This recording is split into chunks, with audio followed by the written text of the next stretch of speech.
Hey everyone, it's Zach Beck. After spending $1.9 trillion on the American Rescue Plan, President Biden is now proposing a new bill called the American Jobs Plan. This is over a $2 trillion piece of legislation that's specifically going to focus on infrastructure here in the United States of America. And what he's looking to do is to pass this by July 4th, 2021. So this is a new proposal, it's coming to fruition, and it's going to affect a lot of industries, specifically in the green space, in technology, and also in the construction sector as well. So what I want to do in this video is break down in detail how you as an investor could position yourself right now to be able to invest properly into companies that stand to benefit from this bill, but furthermore, look at the different implications when it comes to our economy, whether it's in the form of additional taxes you might encounter, and also what potential benefits you might receive from this bill becoming law. So let's take our time, dive into the details, and jump into it right now.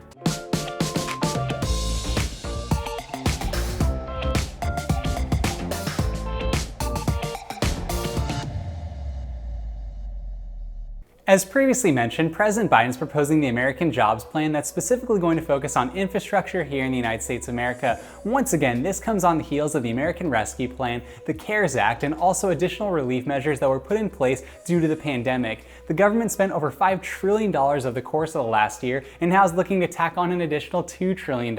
So it's really fascinating time that we're living in right now, and also as investors and people who are wanting to be wise stewards of our own personal finances to see the amount of spending that's going on. But enough of that. Let's take time to look in the details of what specifically is in this bill. And primarily what it's going to be focusing on is infrastructure. And it's going to be doing a couple of things. It's planning to fix nearly 20,000 miles of roads and bridges throughout the United States of America, with the focus on 10 specific economically important bridges here in the United States as well. The proposal also includes removal of lead pipes, focusing on public transportation, and also investing into green energy and green technology. So it seems like there's a lot of industries that stand to benefit from this, and that's why it's important for us to be aware of what is in this bill. Beyond the physical infrastructure that I just mentioned, it's also going to focus on digital infrastructure, specifically with the deployment of 5G technology. And this is because other countries throughout the world are actually already a little bit further ahead than the United States when it comes to this kind of technological development. So we're going to see additional spending going in that direction. As it relates to green energy, this bill proposes building out 500,000 electric vehicle charging stations throughout the country. Now, this would be pretty dramatic, and you could think of the economic implications that is associated with this, but also the market implications for electric vehicle manufacturers such as Tesla and other vehicle manufacturers that are coming online.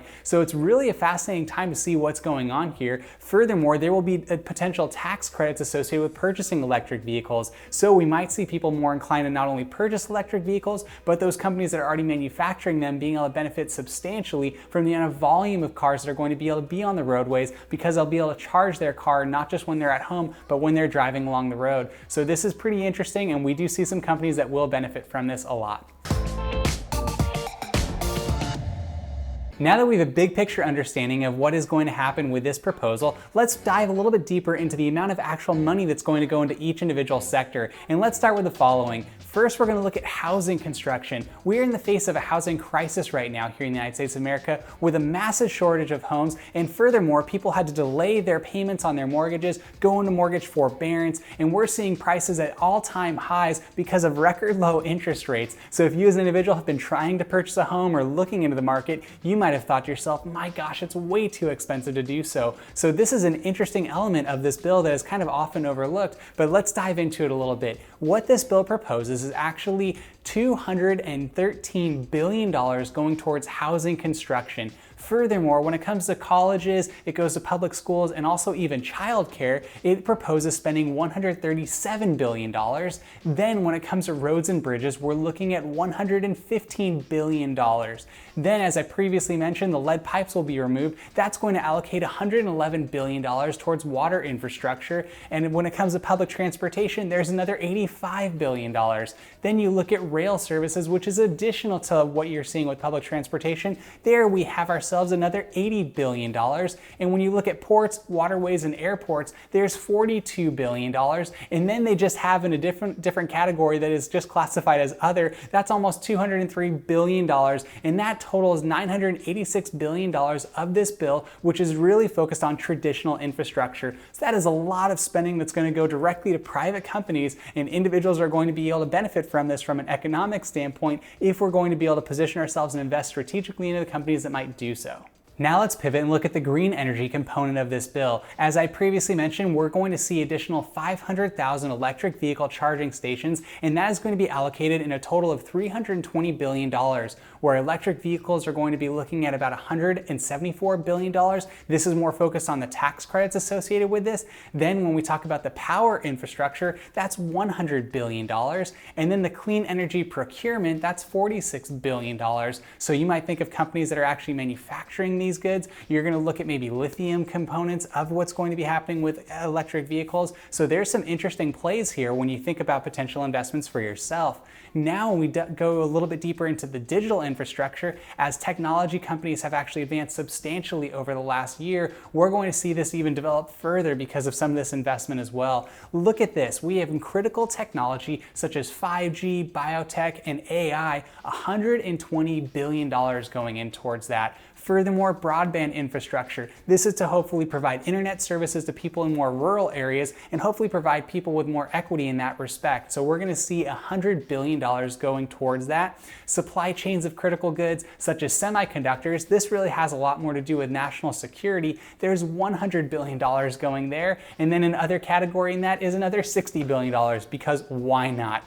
Furthermore, when we look at the other elements of this bill with almost $624 billion, we have elderly and disability care and infrastructure for $400 billion. This part of the bill has actually been receiving probably the most criticism, but when we think about it, you might have to decide if you think having proper care for our elderly counts as infrastructure for our country as a whole. That is not my decision to say that it does, but that is a proposal in this bill, and it's a hefty price of that. We're looking at $400 billion associated with that portion of the bill.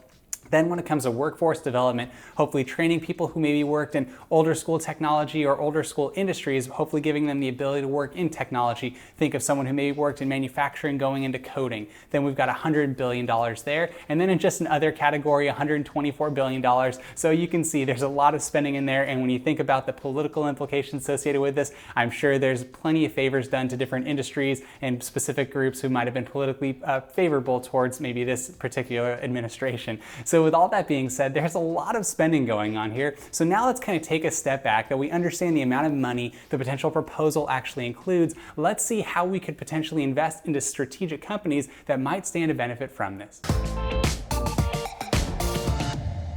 You may have heard of the Green New Deal that was proposed by someone by the name of Alexandria Ocasio-Cortez, who is an individual in Congress, one of the youngest members in Congress, and it was proposing massive spending along these lines. But this is not that bill. I just want to make sure there's a clear delineation. However, this American Jobs Plan does include a lot of investment going in towards green technology. That's why you see stocks like Tesla doing really well right now, because people were seeing the potential benefit that they stand to gain from that. However, just because green technology is a substantial portion of this bill, or maybe a often talked about political component of this bill, it really might not be necessarily the best investment component of this as well, because a lot of the technology stocks that are associated with green technology might have had a lot of the benefits already baked into their price. So it's not to say you shouldn't go in that direction, and I'm just a guy on YouTube. I don't know which companies you need to do, but I'm just going to tell you what I think stands to benefit from this. But you might want to look at companies that potentially have even more upside associated with this proposal. And that's why it's important to understand the stock market doesn't always reflect the present. The stock market is very future focused, and that's usually going to include all of the hype associated with certain companies, the hopes and aspirations of certain individuals, but also the fears of many people as well. So if you have a company that's already been on a good trajectory so far, you might not see a lot of change in that direction, because maybe some of those people who were investing in the company previously, a la a Tesla, thought that it was already going to go towards the moon and didn't really think it's going to change that much if this bill were to become law. But if we step back and look at other industries that might stand to benefit from this, we might be able to find some companies that potentially could benefit a lot. And if we take a step back and actually look over the last 6 years, we can see how these 3 different areas of industry have performed in the stock market and what we could potentially see where they have room for growth. And take a look at this. So you might see over the course from 2015 to 2021, green energy has been on a very good upward trajectory, and really we saw a lot of growth here between 2020 and 2021. Whereas when you look at digital infrastructure and traditional infrastructure,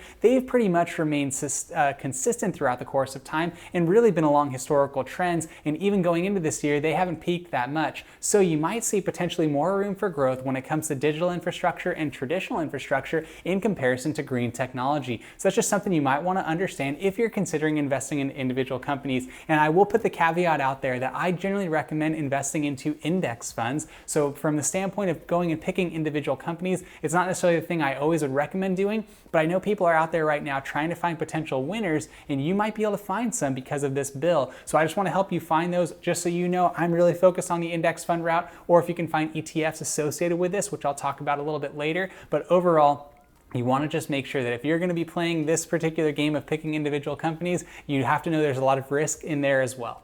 So on that note, I really see two different ways that you can go about investing in this proposal to be able to maximize your returns and do so in a manner that's very effective and strategic. And the first would be looking at the more index fund approach and trying to track an ETF associated with this particular bill. And there is one out there right now that potentially could benefit from this a lot. And that would be the iShares US Infrastructure ETF, also known as the IFRA. It holds a basket of 155 stocks that benefit from infrastructure spending. So if you think about going in that respect, you could go ahead and just invest in an ETF that's usually tracking different companies that's going to benefit from infrastructure spending. So you might be able to be a bit safer in that regard because that one does have potential for growth. You could also try and find individual companies that you might think would benefit from this. When you think about all the different roads and bridges that are going to be built, you might even think about like certain cement companies that might stand to benefit, or other companies that build like earth-moving machines, so that way you're able to go ahead and see how that's going to be potentially a company that could benefit from all of this spending.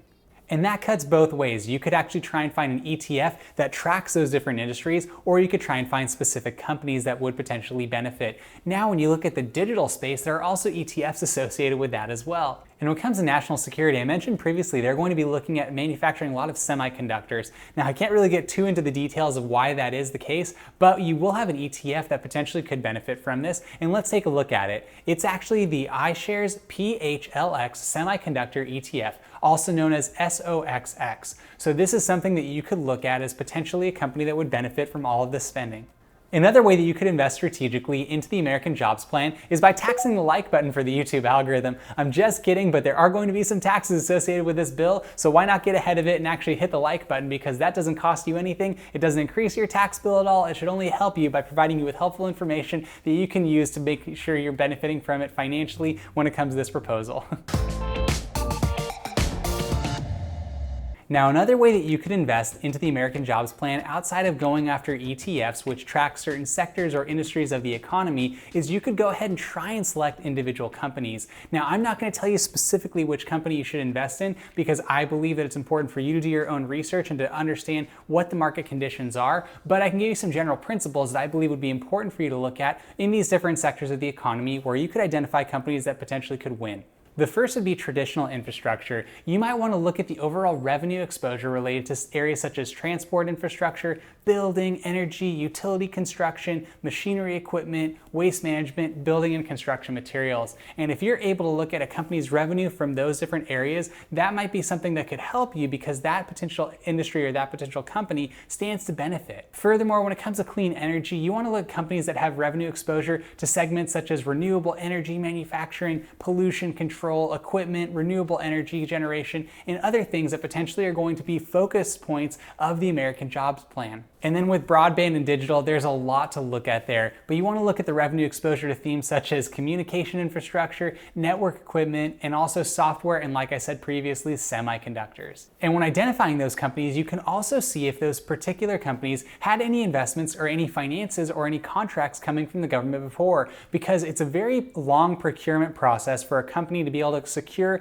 a contract from the government. So if they have already gone through the process of doing so, it stands to reason that they would have an easier part of actually going ahead and earning a contract again. So if you look at the financial reports from the different companies you're investigating, and if they have any sort of contracts previously coming to them from the government, they potentially might benefit a lot from this bill. Now, when we look at the political implications associated with this bill, it's pretty significant to see the changes that have transpired between the previous administration and this current administration. The previous administration took more of what's called a laissez-faire approach towards government, and that is where you really are more hands-off on the economy, and they did more of a top-down approach where potentially they would give tax cuts to corporations that potentially could trickle down to the lower portions of the economy. On the flip side, we're seeing a pretty substantial change when it comes to the new administration, and that is because President Biden is really focused on spending money in different areas of the economy and actually going more the lower ends of the economy and actually more of a trickle up as opposed to a trickle down. As a matter of fact, former US Labor Secretary Robert Reich said the following. He said, "Bidenomics is giving cash to the bottom 2/3 and their purchasing power will drive growth for everyone."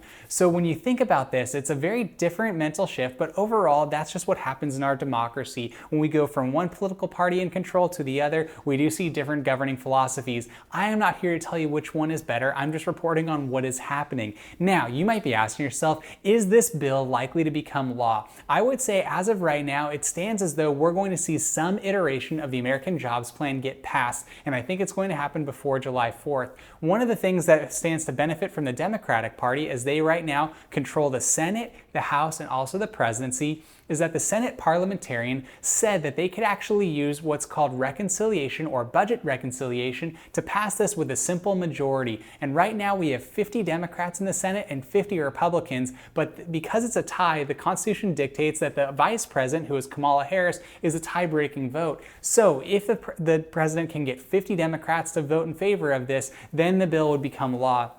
However, you do have certain individuals who are having a little bit of resistance towards this, specifically Senator Joe Manchin from West Virginia. So what you're going to see is that there's probably going to have to be a scaled down version of this proposal in order for it to actually pass. And what we've heard previously is that President Biden wants to work across the aisle and hopefully bring Republicans into the fold so they can have some more moderate discussion and actually maybe bring a bill forward that can get passed. Once again, not to tell you that is a good or a bad thing, that is just what is happening right now. So I think some iteration of this bill will become law. It's just going to be a little bit different. We might see certain areas of infrastructure spending be cut out. We might see certain areas more bifurcated in certain sense and brought back in a different iteration in a different bill. But overall, I would say that the likelihood of some infrastructure bill becoming law is very high, and we will see what that actually becomes law if it does happen before July 4th. So I just want to make sure that you're fully aware of what is happening, and then we also have to think about what are the tax implications associated with this, because we can't just print money all day. I mean, I know Papa Powell over at the Federal Reserve is just going out and printing Benjamins every single day,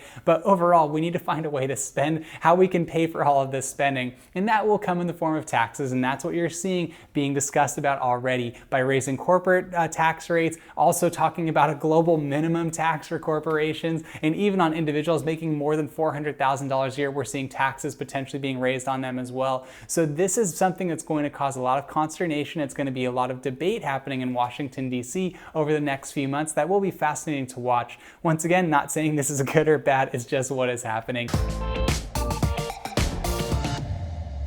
With all that being said, I'd like to thank you for watching the video today. If you wouldn't mind, please tap the like button for the YouTube algorithm, help push this video to other people who might need to hear it. Furthermore, if you have any questions, please comment down below. I'd love to interact with you, get to know you, do any research on your behalf, and answer any questions for you so that way you can make well-informed decisions moving forward. Furthermore, if you wouldn't mind, please subscribe to the channel. That would mean a lot to myself personally, as I do everything I can to create positive content that makes a positive impact in your life by encouraging you and myself to lead lives of meaning and purpose, all while maintaining balance and moderation. And if you do subscribe to the channel, please tap the notification bell. That will notify you every time I post a video, which I do on a weekly basis. Once again, I'd like to thank you for watching the video today. I hope you have a wonderful remainder of your day. Talk to you next time.